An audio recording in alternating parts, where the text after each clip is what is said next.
महाकारुणिक बुद्ध को सादर नमन। परम पूज्य बाबा साहब डॉक्टर आम्बेडकर को सादर नमन। हम सबको धम्म का व्यवहारिक प्रशिक्षण दे रहे परम श्रद्धेय बनते डॉक्टर कोना सिंह राहुल जी को सादर बंदामी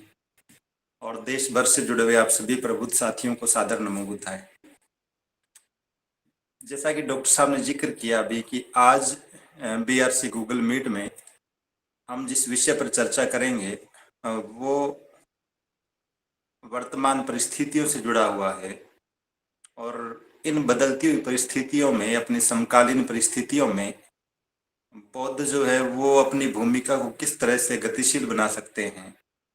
उसे और ज्यादा व्यवहारिक बना सकते हैं और इन परिस्थितियों से सामंजस्य स्थापित करते हुए हम किस तरह से अपनी व्यवस्था को स्थापित करने की दिशा में आगे बढ़े। इन तमाम व्यवहारिक से मुद्दों पर आज हम बातचीत करेंगे। और जब हम ये बात कर रहे हैं कि समकालीन परिस्थितियां, तो बहुत सारी चीजें दिमाग में स्वतः ही उभर आती है। ये देश में पिछले कई दशकों से जिस माहौल को, जिस व्यवस्था को हम देख रहे हैं, विशेष रूप से ये अब की बात नहीं है। ठीक वही दिन जब बाबा साहब डॉक्टर आम्बेडकर ने हजारों लोगों की सभा के बीच ये घोषणा की कि मैं इस व्यवस्था में पैदा हुआ, इसे रोकना मेरे बस की बात नहीं थी, लेकिन मैं इस व्यवस्था का हिस्सा रहकर मरूंगा नहीं। और जैसे ही 1935 में 1935 में बाबा साहब ये घोषणा करते हैं,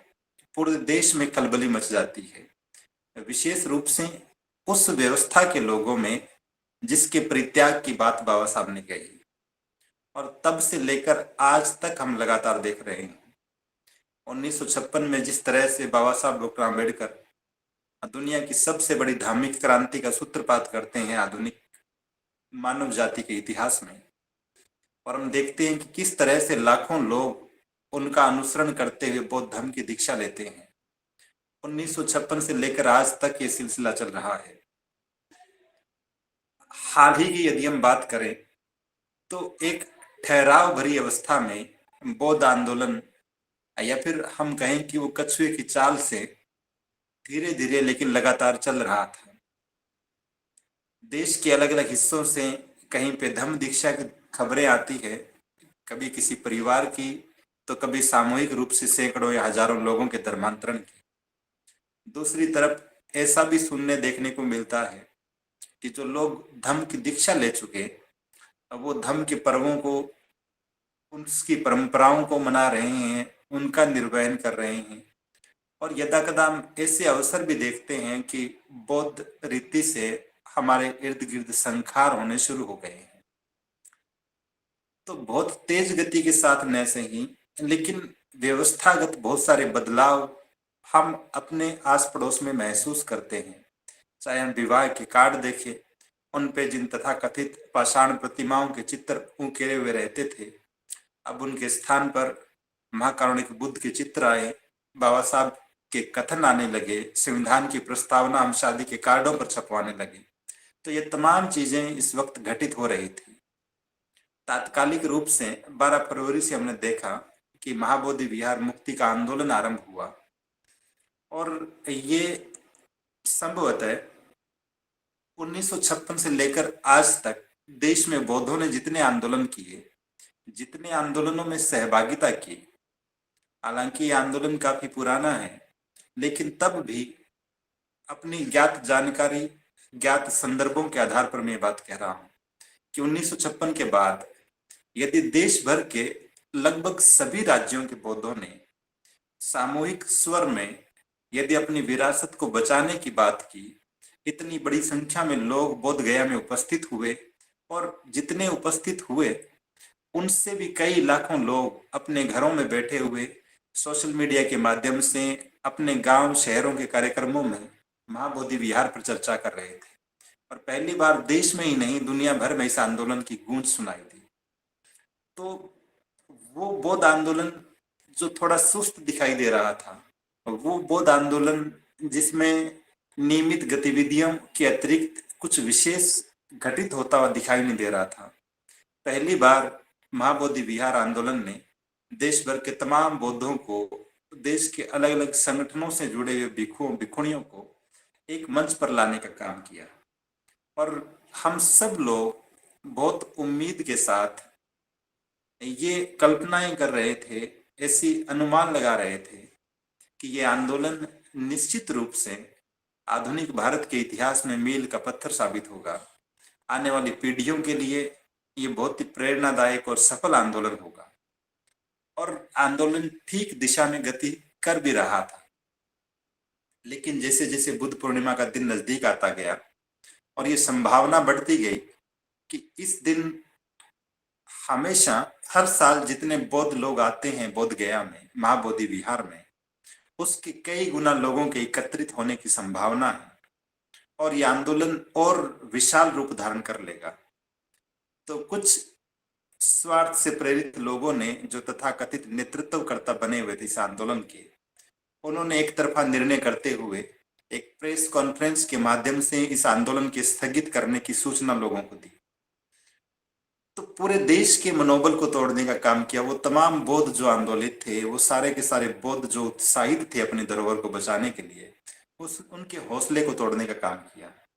लेकिन हम साधुवाद ज्ञापित कर रहे हैं श्रद्धेय बनते राहुल जी को, बनते विनयाचार्य जी को, कि उनके सद प्रयासों से, उनकी मजबूती से डटे रहने की वजह से अंततः जिन लोगों ने वो प्रेस कॉन्फ्रेंस करते हुए उस आंदोलन के स्थगन की घोषणा की, उन्हीं लोगों को मजबूरन वापस धरना स्थल पर आकर बैठना पड़ा और वो आंदोलन उसी गति से चलता रहा। लेकिन ये स्वाभाविक है। जैसे महाकारुणिक बुद्ध कहते हैं, अभी मैं पढ़ रहा था बुद्ध और उनका धम्म ग्रंथ में पेज नंबर 308 पे एक जगह पर भिक्षुओं को संबोधित करते हुए तथागत कहते हैं कि भिक्षु, मैं संसार से लड़ता नहीं हूं, बल्कि संसार मुझसे लड़ता है, ये दुनिया मुझसे लड़ती है। क्योंकि जो व्यक्ति सच बोलता है, जो व्यक्ति सत्य के पक्ष में होता है, जो व्यक्ति शीलवान होता है, प्रज्ञावान होता है, तो स्वाभाविक रूप से लोग न चाहते हुए उसके विरोधी बनते चले जाते हैं। और तथागत तो भिक्षुओं को यहां तक कहते हैं, जब भिक्षु पूछते हैं कि तथागत आप कहते हैं कि हम सब योद्धा हैं, तो हम किस तरह का युद्ध करते हैं? तो तथागत कहते हैं कि हम शीलवान बनने का युद्ध करते हैं, हम प्रज्ञावान बनने का युद्ध करते हैं, हम प्रमाद को परास्त करने का युद्ध करते हैं। और हमें इस युद्ध से हटना भी नहीं चाहिए, इस अपने आप को श्रेष्ठ बनाने के भाव से विचलित भी नहीं होना चाहिए। तो इस बात के मायने हम यूं भी समझ सकते हैं कि जो लोग आगे आकर ऐसे स्वार्थी लोगों की पोल खोलने का काम करते हैं, पूरे देश के सामने उनको बेनकाब करते हैं, उनकी तुच्छ मानसिकता को लोगों के सामने रखते हैं, स्वाभाविक रूप से उन्हीं लोगों को फिर शिकार भी बनाने के प्रयास किए जाते हैं। और इसी का कुपरिणाम हमने देखा। बनते राहुल जी जो है, उनके खिलाफ एक भिक्षु ही पुलिस स्टेशन चले जाते हैं। हम ये भी देख रहे हैं कि कल रात 2 बजे से श्रद्धेय बनते विनयाचार्य जी एकाएक गायब हो जाते हैं और कई घंटों तक पता भी नहीं चलता कि वो कहाँ है। और फिर दोपहर बाद सूचना मिलती है कि पुलिस उन्हें कोर्ट में पेश कर रही है। तो ये सारी घटनाएं जो हमारे इर्द गिर्द घटित हो रही है, ये इस बात की ओर इशारा कर रही है कि हम भले ही अपने आप को बौद्ध कहते रहे, देश भर के बौद्ध अपने आप को लाखों की संख्या में होने का दावा करते रहे, लेकिन अपनी धरोहर को बचाने के प्रति, अपने स्वाभिमान को बचाने के लिए हम लोग उस स्तर पर आज भी संगठित नहीं हैं। और सामान्य लोगों से तो उम्मीद ही क्या की जाए। जब एक भिक्षु ही दूसरे भिक्षु के खिलाफ पुलिस स्टेशन जा रहा हो, तो हम सहजता से अनुमान लगा सकते हैं मान्य साहब काशीराम जिस चमचों की बात करते हैं, जिन चमचों की बात करते हैं, समाज के दलालों की बात करते हैं, किस तरह से उनका इस्तेमाल किया जाता है समाज के ही खिलाफ। वो तमाम चीजें हम अपने इर्द गिर्द घटित होते हुए देख रहे हैं। लेकिन क्या ये परिस्थितियां अभी इस रूप में घटित होना आरंभ हुई है, या इनका पहले भी ऐसा इतिहास रहा है? और बहुत से साथी विचलित होकर फोन भी कर रहे हैं, बहुत सी चिंताएं भी जाहिर कर रहे हैं। मैं बस 2 प्रसंग आपसे साझा कर रहा हूं। आप बहुजन महापुरुषों की एक पूरी की पूरी श्रृंखला को देखेंगे जो प्राचीन काल से लेकर आज तक चली आ रही है, तो 2 चीजें बहुत ही स्पष्ट रूप से सामने दिखाई देगी। हम महाकारुणिक बुद्ध को देखते हैं, जिनकी हत्या करने के लिए कभी पागल हाथी को छोड़ दिया जाता है, कभी कोई ऊपर से पत्थर फेंक रहा है, कभी चिंचा नाम की किसी दुष्चरित्र की महिला को उन्हें बदनाम करने के लिए भेजा जाता है। लेकिन इन तमाम अवरोधों के बावजूद, इन तमाम नैतिक हमलों के खिलाफ महाकारुणिक बुद्ध न केवल डटे रहते हैं, बल्कि थोड़े समय बाद आरोप लगाने वाले लोग, आक्रमण करने वाले लोग, उनकी हत्या के कुत्सित प्रयास करने वाले लोग स्वतः ही अपने हरकतों पर पश्चाताप करते हुए नजर आते हैं। तो एक बात तो ये कि ये सिलसिला बिल्कुल भी नया नहीं है। हम राष्ट्रपिता ज्योतिबा फुले को देखते हैं कि किस तरह से जब वो समाज सुधार के काम शुरू करते हैं, परंपराओं से, लीक से हटकर काम करने का प्रयास करते हैं, तो उनके घर पे भी हत्यारे भेज दिए जाते हैं उनकी हत्या करने के लिए। हम बाबा साहब डॉक्टर आम्बेडकर को भी देखते हैं कि किस तरह से जब वो 1927 में महाड़ के जल सत्याग्रह के लिए हजारों लोगों के साथ निकलते हैं, तो लोग उन पर भी लाठियां और डंडे लेकर हमला करने के लिए आ जाते हैं। तो ये सिलसिला लंबा है। पर अभी तो मैं एक प्रसंग पढ़ रहा था माननीय साहब कांशीराम जी के बारे में। ये साहब एक बार नागपुर गए हुए थे, एक बहुत बड़ा कार्यक्रम होना था, तो साहब स्वाभाविक रूप से एक दिन पहले पहुंच गए थे। और ये आज के विषय से जुड़ी हुई बात भी है, हम सब लोगों के लिए एक बेहतरीन संदेश भी है कि हम करें क्या। तो साहब एक दिन पहले पहुंच गए। उस दिन शाम को जब बैठे हुए थे कार्यकर्ताओं के साथ, तो पार्टी और दूसरे बहुत से विषयों पर बात चल रही थी। उन्हीं दिनों में एक राष्ट्रीय स्तर की किसी राजनेता पर हमला हुआ था। तो साहब की एक बहुत ही घनिष्ठ और उनके चहेते कार्यकर्ता ने कहा कि साहब आप बिना किसी सुरक्षा के देश भर में रैलियां करते हैं, यात्राएं करते हैं, आपकी जान को भी खतरा है। हम नहीं जानते कि किस दिन कोई सिरफिरा व्यक्ति आपकी जान के पीछे पड़ जाए, आप पर हमला कर दे। आपको सचेत रहना चाहिए, आपको सावधानी बरतनी चाहिए। और साहब कहते हैं उसको जवाब देते हुए नागपुर में बैठकर कि हमारे पंजाब में कहावत है कि कच्चे घड़े पर तरना तो मरने से क्या डरना। स्वाभाविक रूप से वहां बैठे हुए बहुत सारे लोग महाराष्ट्र के रहे होंगे, मराठी बैकग्राउंड के रहे होंगे। वो साहब की बात को ठीक ढंग से समझ नहीं पाए कि इस पंक्ति का अर्थ क्या है कि कच्चे घड़े पर तरना तो मरने से क्या डरना। तो साहब अपनी बात को स्पष्ट करते हुए कहते हैं कि पंजाब में दशकों पहले जब नाव नहीं थी और प्रेम में पड़े हुए नौजवान युवक अपनी प्रेमिका से मिलने के लिए जब नदी के दूसरे किनारे पर जाते थे, तो तैरने के लिए घड़े का इस्तेमाल किया करते थे। और बहुत बार वो ऐसा होता था कि मटके बनाने वाले लोगों के घरों से मटके उठा उठा कर ले आते थे और उन मटकों पर तैरते हुए अपनी प्रेमिका तक मिलने के लिए जाते थे। कई बार ऐसा भी होता था कि जल्दबाजी में कोई नौजवान ऐसा मटका उठाकर ले आता था तो ठीक से पका हुआ नहीं होता था। तो ऐसे में जब वो नदी के बीच में पहुंचता था, तो स्वाभाविक रूप से उस मटके की, उस घड़े की क्या स्थिति होती रही होगी और उस नवयुवक की जान पर निश्चित रूप से जोखिम आया होगा। वो डूबने की कगार पर पहुंच जाता था, लेकिन अपने लक्ष्य तक पहुंचने की उसकी जो निष्ठा थी, उसके मन में जो समर्पण था, वो ये सोचता ही नहीं था, इस बात को मानकर चलता था कि मौत आए कि नहीं आए, लेकिन नदी के दूसरे किनारे तक पहुंचना है। तो साहब कहते कि ठीक इसी तरह से व्यवस्था परिवर्तन मेरा लक्ष्य है, मेरे लिए दूसरा किनारा है और मेरा समाज बिल्कुल कच्चे घड़े की तरह है। इसमें बहुत सारे लोग अनपढ़ हैं, इसमें बहुत सारे लोग जागरूक नहीं हैं और इसमें बहुत सारे लोग ऐसे भी हैं जो छोटे छोटे स्वार्थों से प्रेरित होकर किसी भय से, किसी लालच से लगातार काम करते रहते हैं। लेकिन इन्हीं लोगों के बीच में रहते हुए जिन्हें गुमराह किया जा सकता है, जिन्हें डराया जा सकता है, जिन्हें धमकाया जा सकता है, जिन्हें किसी प्रकार का लालच देकर खरीदा जा सकता है, इन्हीं लोगों को यदि मैं ठीक ट्रैक पर ला सका, क्योंकि साहब बिल्कुल फिर वही बात कहते हैं कि जो स्वाभिमानी लोग हैं वही संघर्ष की परिभाषा जानते हैं। तो ऐसे में उनकी ये उम्मीद करना कि मैं बहुत ईमानदारी से बाबा साहब के मिशन को आगे बढ़ाने का काम करता रहा हूँ और निश्चित रूप से मैंने जितनी उम्मीद की समाज से उतना सहयोग नहीं मिला, लेकिन तब भी इस काम को करते हुए यदि अब जान भी चली जाए तो मुझे कोई गम नहीं है, कोई अफसोस नहीं है, क्योंकि मैंने बहुत ईमानदारी से काम किया है। तो ये हौसला ये साहस उन तमाम महापुरुषों का, चाहे वो महाकारुणिक बुद्ध रहे हो, चाहे राष्ट्रपिता ज्योतिबा फूले रहे हो, चाहे बाबा साहब डॉक्टर आम्बेडकर रहे हो, या फिर मान्यवर साहब कांशीराम रहे हो, ये तमाम लोग बिना इस बात की चिंता किए कि जीवन पर किस प्रकार के संकट आएंगे, बिना इस बात की चिंता किए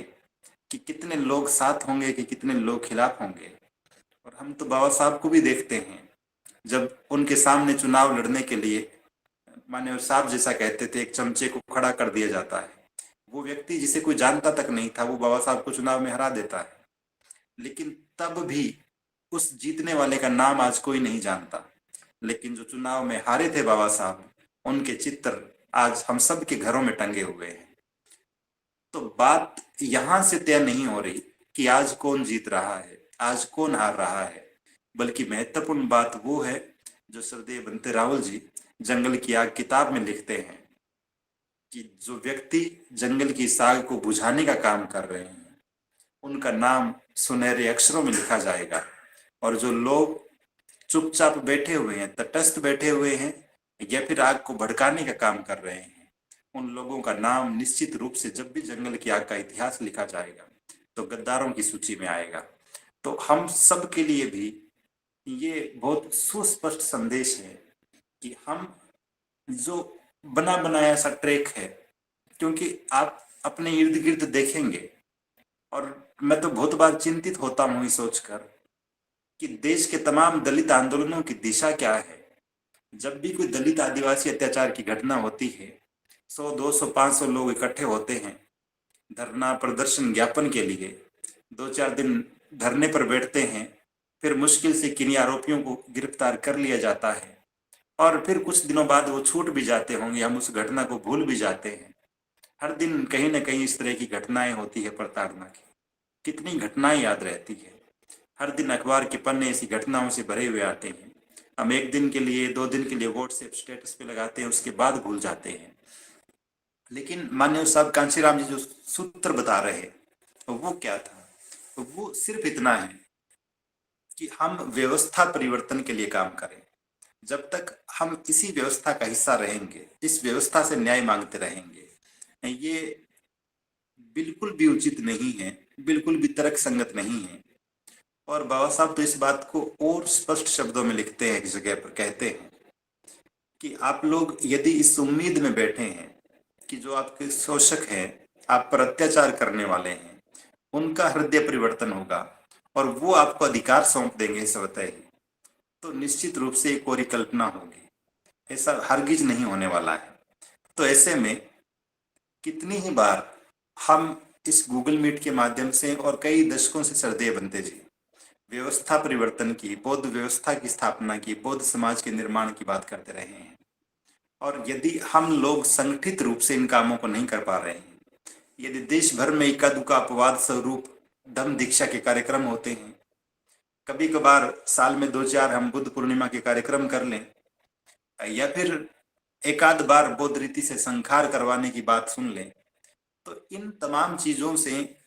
ये बात तो ठीक है, संतोषजनक है कि कुछ हद तक सांत्वना देती है कि कुछ न कुछ हो रहा है। लेकिन जब आप एक सुरक्षित माहौल में अपने समाज को ढालने की सोचेंगे और इस पूरे समाज को आप तुलना करके देखेंगे, यदि कि हमारा समाज एक मानव शरीर की तरह है, हमारा शरीर भी जब जब हमारे शरीर को नुकसान पहुंचाने वाले जीव इसमें एंट्री करते हैं, निश्चित रूप से शरीर की रोग प्रतिरोधक क्षमता एक्टिवेट हो जाती है, वो ऐसे एंटीबॉडीज बनाती है कि उस शरीर में घुसने वाले वायरस को तुरंत खत्म कर देती है। और जब जब शरीर ऐसा नहीं कर पाता है तब तब हम बीमार पड़ते हैं। तो क्या देश के बौद्धों के पास अपनी सिक्योरिटी का ऐसा एंटीबॉडीज तैयार करने का कोई सिस्टम डेवलप हुआ है, या फिर हम आज भी असुरक्षा बोध में जी रहे हैं? आप दुनिया भर के बौद्धों का इतिहास देखेंगे, अभी मैं जापान के बारे में पढ़ रहा था कि जापान में जब 5वीं 6वीं शताब्दी में बुद्धिज्म पहुंचा तो शुरुआत में वहां के लोगों ने उसे स्वीकार ही नहीं किया। वो कहते रहे कि ये तो बाहर का धर्म है, और बुद्ध की प्रतिमा को, महाकारुणिक बुद्ध की प्रतिमा को वो इस रूप में देखते थे कि अगर हमने इनकी पूजा शुरू कर दी तो हमारे जो स्थानीय देवता है उनकी पूजा अर्चना से दूर हो जाएंगे। तो बहुत बहस के बाद अंततः एक बहुत ही छोटे से गांव के लोगों को यह अनुमति दी गई कि आप तथागत की पूजा कर सकते हैं, बौद्ध मंत्रों का उच्चारण कर सकते हैं। और कई वर्षों तक वो एक समुदाय ही महाकारुणिक बुद्ध की पूजा अर्चना करता रहा, धर्म को मानता रहा। और वहां का शासक वर्ग ये एक्सपेरिमेंट कर रहा था, ये देख रहा था दूर से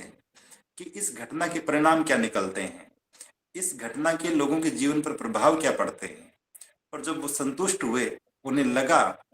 कि ये खराब चीज नहीं है, इसके बहुत व्यापक सुखद परिणाम आ रहे हैं, सकारात्मक परिणाम आ रहे हैं, तो उन्होंने धीरे धीरे बौद्ध धर्म को मान्यता देनी शुरू की।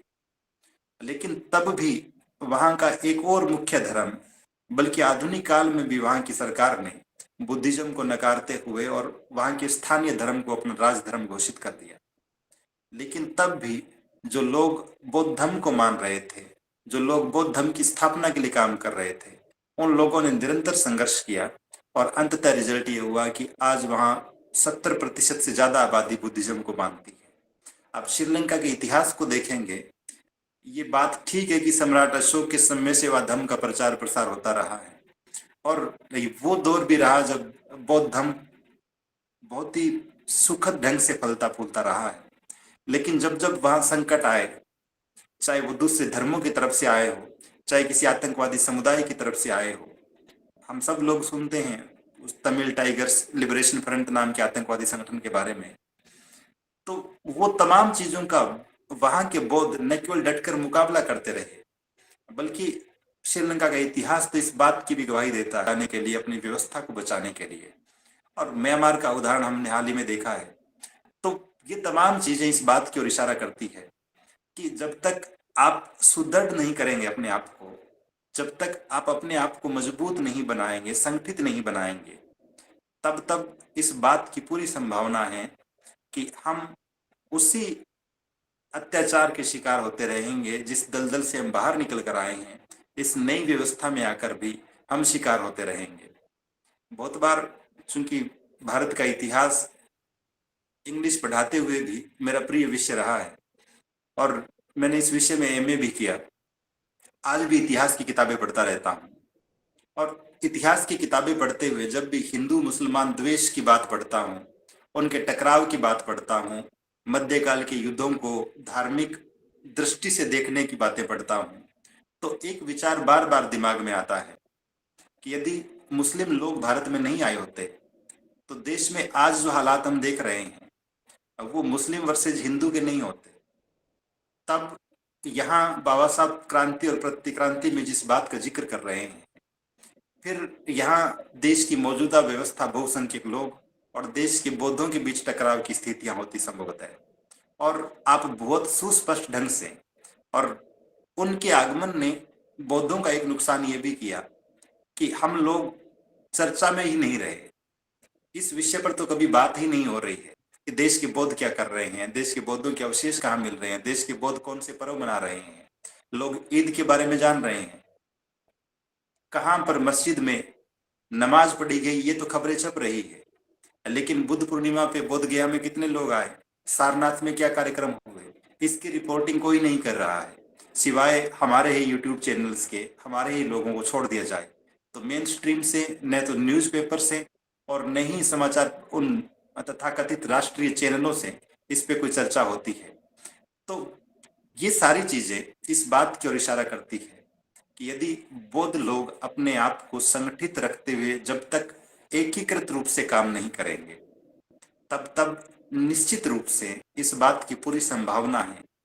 कि हम कहीं ना कहीं पीड़ित होंगे, प्रताड़ित होंगे। तो बौद्धों की जिस गतिशील भूमिका की हम बात कर रहे हैं, गतिशीलता का सिंपल सा अर्थ यह है कि समय के अनुसार, वर्तमान परिस्थितियों के अनुसार हम अपने आप को अपडेट करें।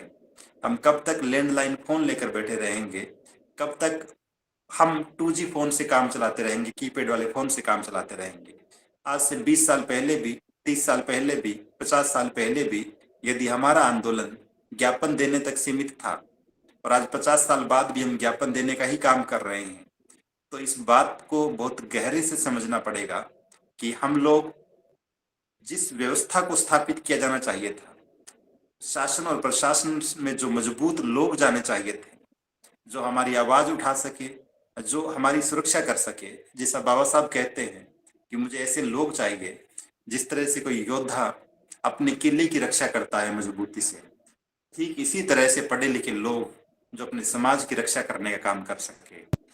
तो ये बात महत्वपूर्ण है कि हम लोग धम्म दीक्षा लें। ये बात भी महत्वपूर्ण है कि हम बुद्ध विहारों का निर्माण करें। ये बात भी महत्वपूर्ण है कि हम बौद्ध पर्वों को मनाएं। ये बात भी महत्वपूर्ण है कि हम बौद्ध संस्कारों के अनुसार अपने घर के सारे संस्कार संपादित करें। लेकिन इन चार कामों के अतिरिक्त कुछ और चीजें हैं जो छूट रही है और उनका खामियाजा हमें भुगतना पड़ रहा है। दो महत्वपूर्ण बातें। एक, कि समाज के जो सबसे ज्यादा पढ़े लिखे बुद्धिजीवी लोग हैं, जो सबसे इंटेलिजेंट लोग हैं, चाहे वो लड़के हों चाहे लड़कियां हों, समाज की उच्च दर्जे की प्रतिभाएं, दोनों में एक सबसे बड़ी खामी ये है कि जो बुद्धिजीवी लोग हैं, जो अपने आप को लेखक मानते हैं, अपने आप को कवि मानते हैं, अच्छा प्रशासनिक अधिकारी मानते हैं, इंटेलेक्चुअल मानते हैं, वो महाकारुणिक बुद्ध की प्रतिमा के समक्ष मोमबत्ती जलाने को, उनके समक्ष पांचांग प्रणाम करने को, भिक्षु या भिक्षुणी के चीवर को, उनके द्वारा करवाई गई वंदना को बड़े संदेहजनक नजरों से देखते हैं। वो तार्किक नहीं, अति तार्किक, वैज्ञानिक दृष्टिकोण वाले नहीं, अति वैज्ञानिक दृष्टिकोण वाले बनने के चक्कर में इन तमाम चीजों पर भरोसा ही नहीं करना चाहते हैं। इसलिए उन्हें लगता है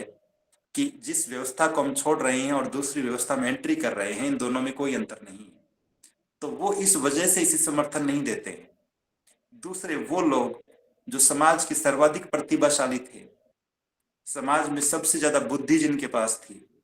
और वो लोग धर्म की व्यवस्था को स्थापित करने का काम नहीं कर रहे हैं। वो डॉक्टर बनने का काम कर रहे हैं, वो इंजीनियर बनने का काम कर रहे हैं, वो प्रशासनिक अधिकारी बनने का काम कर रहे हैं। और ये सब करते हुए हम इस बात को जान ही नहीं पाते कि कब हमारे इस समाज से आईएएस टॉप करने वाली कोई लड़की या लड़का किस व्यवस्था के साथी को अपना जीवन साथी चुन लेता है। हम इस बात से परिचित ही नहीं हो पाते कि हमारे नौजवान जो बहुत टैलेंटेड थे, उनकी प्रतिभाएं किन कामों में खर्च हो रही है। तो एक महत्वपूर्ण काम, और फिर हमारी ये शिकायतें कि भिक्षु अच्छे नहीं है, भिक्षुणियां अच्छे नहीं है। भिक्षु और भिक्षुणियां आ तो हमारे ही समाज से रहे हैं, हमारे ही घरों से रहे हैं। तो जो ज्यादा पढ़ने लिखने वाले लोग हैं, जो ज्यादा जीनियस लोग हैं, वो तो हमें अच्छे पदों पर चाहिए, वो अच्छी नौकरियों में चाहिए। और जो सामान्य लोग हैं, जो पीछे छूट गए हैं, उनका ये काम है कि वो धर्म का प्रचार कर लें। तो इन लोगों के सहारे जब आप ये उम्मीद कर रहे हैं कि बहुत इंटेलिजेंट भिक्षु नहीं है, बहुत प्रतिभाशाली भिक्षु नहीं है, तो वो आएंगे कहाँ से? वो निश्चित रूप से हमारे ही घरों में से निकलने चाहिए थे, हम लोगों में से ही निकलने चाहिए थे। तो इस गैप को, इस अंतराल को पाटने का काम भी समाज का है। ये प्राथमिक जिम्मेदारी भी समाज की है कि कुछ सुयोग्य लोग आए सामने, जो न केवल भिक्षु भिक्षुणी बनना स्वीकार करें, और यदि ये संभव न हो तो अच्छे धर्म प्रचारक बनना स्वीकार करें, ताकि धर्म की बातों को बहुत व्यवहारिक ढंग से, बहुत सरल शब्दों में लोगों तक पहुंचाया जा सके, आमजन को धर्म से जोड़ा जा सके। और मुझे नहीं देना चाहिए उदाहरण, मैं तब भी साझा कर रहा हूं। आप एक और व्यवस्था को देखेंगे जो देश में बहुसंख्यक है, वहां बनने वाले बाबा लोग, कोई अपने आप को आईआईटीएन कह रहा है, कोई कह रहा है कि मैं आईएएस से रिजाइन करके आया हूं, और ये तमाम लोग बाबा बनकर बैठे हुए हैं, धर्म का प्रचार कर रहे हैं। लेकिन यहाँ चपरासी लग जाए हम तो कतराते हैं कि इस नौकरी को कैसे छोड़ दें, इस पद से दूर होकर कैसे रह लें। तो ये फर्क है समर्पण का, ये फर्क है त्याग का, ये फर्क है अपनी व्यवस्था के प्रति प्रतिबद्धता का। तो जब तक ये गहन भाव अपनी व्यवस्था को स्थापित करने का हमारे मन में जागृत नहीं होगा, तब तक निश्चित रूप से हम व्यवस्था की स्थापना से कोसों दूर रहेंगे। तो एक महत्वपूर्ण बात जो हम सोच नहीं रहे हैं, जो विचार नहीं रहे हैं, लेकिन श्रद्धेय बंते जी अपने प्रशिक्षण कार्यक्रमों में लगातार कहते हैं कि सम्राट अशोक जीवन के अंतिम दिनों में जब किसी विद्वान भिक्षु से पूछते हैं कि मैंने उम्र भर भिक्षु भिक्षुणियों को दान देने का काम किया है, धर्म की व्यवस्था को स्थापित करने का काम किया है, अब और क्या करूं ताकि मैं धर्म का ठीक ठीक वारिस बन सकूं? तो वो कहते हैं कि आपको अपने पुत्र और पुत्री को धर्म प्रचार के लिए भेजना चाहिए। और वो राजा जो पूरे देश पे शासन कर रहा हो, जिसके बेटे और बेटियां सर्वाधिक सुखद परिस्थितियों में रहकर जीवन यापन करते रहे हो राजकुमार और राजकुमारी के रूप में, उनका गृह त्याग करना क्या कोई आसान बात रही होगी? क्या ये इतना आसान था कि कोई भी व्यक्ति अपना थैला उठाकर चल देता कहीं भी? लेकिन तब भी वो इस मार्ग को चुनते हैं, इस बात की दूरदर्शिता को समझते हुए, धर्म के महत्व को समझते हुए। यदि आज हम त्याग करेंगे तो आने वाली पीढ़ियां इसके सुखद परिणाम देखेगी। और यही कारण था कि महेंद्र और संघमित्रा का श्रीलंका जाना आज भी वहां बौद्धों को बहुसंख्यक बनाए हुए हैं। लेकिन ये बात, ये विचार यदि हमारे घरों में नहीं है, आप जैन समुदाय को देखेंगे, कितनी ही बार अखबार में खबरें आती है कि वहां कोई इंजीनियर भिक्षुणी बनना स्वीकार कर लेती है, उनके संप्रदाय में उसे जिस किसी भी रूप से जानते हो, या फिर कोई बहुत अच्छे पद पर रहने वाली महिला, किसी बहुत अमीर घर की लड़की जो है, वो आती है और सन्यासिनी बन जाती। तो ये त्याग जो लोग कर रहे हैं, उन्हीं की व्यवस्था स्थापित है। तो एक जो नया काम किया जा सकता है, जब हम बार बार ये शिकायतें करते हैं, और मैं तो कई बार कहता हूँ मजाक मजाक में, जब इस मीडिया पे ऐसी पोस्ट देखता हूँ, किसी के ऐसे वक्तव्य सुनता हूँ, देश में अच्छे भिक्षु नहीं है, तो मैं तो मन में आता है कि इस भाई को कहो कि आप क्यों नहीं बन जाते। तो ये सामर्थ्य, ये हिम्मत हम में नहीं है। और त्याग का ये स्तर जब तक नहीं आएगा, हम श्रद्धेय बनते राहुल जी का उदाहरण देखकर इस बात को बेहतर ढंग से समझ सकते हैं कि उनके एक व्यक्ति के अपनी नौकरी से रिजाइन के बाद भिक्षु बनने के निर्णय ने कितने लोगों के जीवन को रूपांतरित करने का काम किया है। बल्कि इस बात को मैं तो यूं भी कह सकता हूं कि देश के बौद्ध आंदोलन की दिशा ही बदल दी एक व्यक्ति ने। और साहब कांशीराम एक जगह पे कहते हैं, जब कोई उनसे पूछता है कि आप अकेले ही देश भर में यात्राएं कर रहे हैं, अकेले ही घूम रहे हैं, तो साहब कहते थे कि हो सकता है कि मेरे अकेले से ये समाज न बदले, लेकिन तालाब में जब अकेला एक पत्थर भी गिरता है जाके, तो उसमें हलचल जरूर पैदा होती है। तो वो हलचल जो पैदा होनी चाहिए थी हमारे निर्णयों से, हमारे सद प्रयासों से, हमारे सम्यक प्रयत्नों से, उसका अभाव कहीं ना कहीं नजर आ रहा है। तो एक भूमिका तो इस रूप में हो सकती है कि हम समाज और भिक्षु भिक्षुणियों के बीच में, ग्रस्त उपासक उपासिकाओं और भिक्षुओं भिक्षुणियों के बीच में ये जो अंतराल बना हुआ है, ये जो गैप बना हुआ है, योग्य भिक्षु या भिक्षुणी नहीं है, इसको कम करने का दायित्व भी, क्योंकि भिक्षु और भिक्षुणियां खुद भिक्षु या भिक्षुणी नहीं बनाएंगे, बल्कि वो हमारे ही घरों से निकल कर आएंगे। तो एक महत्वपूर्ण काम तो ये हो सकता है जो इस बौद्ध आंदोलन को गतिशील बना सकता है और ज्यादा गति दे सकता है। और दूसरा और आखिरी बात, जो माननीय साहब कांशीराम जी बार बार कहते थे कि जब तक त्याग की परिभाषा हमें समझ में नहीं आएगी, जब तक मन में गहरा समर्पण का भाव नहीं होगा, तब भी अगर हम सिर्फ इस बात के लिए बौद्ध हैं कि किसी पर्यटक की तरह घूमने के लिए जा रहे हैं सारनाथ और महाबोधि विहार में, यदि हम इस बात के लिए बौद्ध बने हुए हैं कि बुद्ध पूर्णिमा के दिन पिकनिक की तरह सेलिब्रेट कर लेंगे एक दिन, और बाकी के दिन सहजता से अपनी दैनिक गतिविधियां करते रहेंगे, तो फिर भी हम बहुत बड़ी गलतफहमी में जी रहे हैं। तो त्याग का जो स्तर धम्म की व्यवस्था को स्थापित करने के लिए प्राचीन काल से जो महान परंपरा भिक्षुओं की भिक्षुणियों की चली आ रही है, वो महान परंपरा जो धम्म की व्यवस्था को स्थापित करने वाले, चाहे वो अनाथ पिंडक हो, चाहे विशाखा हो, चाहे सुजाता हो, या फिर सम्राट अशोक जैसे लोग हो, अनागारिक धम्मपाल जैसे लोग हो, बाबा साहब की तरह दृढ़ प्रतिज्ञ महापुरुष हो, ये तमाम लोग जिस स्तर पर जाकर अपने प्रयासों से त्याग करते हुए, अधिकतम त्याग करते हुए और ज्यादा त्याग करते हुए उस व्यवस्था को स्थापित करने के प्रयास करते हैं, वो प्रयास यदि हमारे आचरण में नहीं है, हमारे व्यवहार में नहीं है, और मैं तो बहुत निराशा के साथ कह रहा हूं, इसमें मैं भी शामिल हूं, कि हम सब लोग सीजनल वर्कर्स हैं। जिस तरह से खेतों में फसल काटने के लिए कुछ समय के लिए मजदूर इकट्ठे होते हैं कि अब फसल काट लेंगे, फसल पक गई है, और बाद में वापस चले जाते हैं, खेत सुनसान नजर आता है। ठीक इसी तरह से हमारा पूरा का पूरा मिशन 14 अप्रैल के इर्द गिर्द एकत्रित नजर आता है, या फिर बुद्ध पूर्णिमा के आसपास। तो बाकी के जो 363 दिन बच गए हैं, उन दिनों में भी क्या हम उतने ही सक्रिय रहते हैं? और जो लोग सक्रिय हैं, निश्चित रूप से वहां सकारात्मक बदलाव भी दिखाई दे रहे हैं। आप धम्मभूमि के इस इतने बड़े राष्ट्रीय आंदोलन को देखेंगे यदि, तो आपको कुछ जगहों के नाम दिमाग में आएंगे जहाँ कुछ लोग बहुत प्रतिबद्धता के साथ काम कर रहे हैं, और जहां जहां वो काम कर रहे हैं, उनके शहर में, उनके गांव में निश्चित रूप से न केवल अच्छे बुद्ध विहार चल रहे हैं, न केवल नियमित रूप से प्रत्येक रविवार को सामूहिक वंदना के कार्यक्रम हो रहे हैं, न केवल नियमित रूप से श्रद्धेय भंते जी की देशनाएं हो रही है, बल्कि वो और भी बहुत सारे लोगों को जोड़ने में कामयाब हुए हैं। अपने घर में, अपने उस नगर या शहर में धर्म की व्यवस्था को मजबूत करने में कामयाब हुए हैं। तो उस समर्पण को, उस त्याग को अगर हम अपने व्यवहार में, अपने आचरण में नहीं उतारेंगे, तब भी समस्याएं बढ़ती चली जाएगी। तो इस उम्मीद में, इस विश्वास के साथ कि जिस प्रतिबद्धता के साथ, जिस गहरे समर्पण के साथ धर्म की व्यवस्था को स्थापित करने के लिए, हमें अधिकार दिलाने के लिए बाबा साहब डॉक्टर आम्बेडकर ने प्रयास किए, और हम उन्हें अपना आदर्श मान रहे हैं, जिस गहरे समर्पण के साथ श्रद्धेय बनते रावल जी अपनी नौकरी से रिजाइन कर कर, भिक्षु बनकर और देश भर में धर्म प्रचार के लिए निकल पड़ते हैं, तो हमें उन तमाम लोगों को बहुत मजबूती से सहारा देते हुए, और उन तमाम लोगों को भी कटघरे में खड़ा करते हुए, जो आज इसी व्यवस्था के पोषकों का, विस्तारकों के दुश्मन बने हुए हैं, ताकि उन्हें भी ये संदेश मिले कि जो लोग सच में ईमानदारी से काम करते हैं, लोगों के बीच जाकर काम करते हैं, अपनी व्यवस्था को स्थापित करने के लिए काम करते हैं,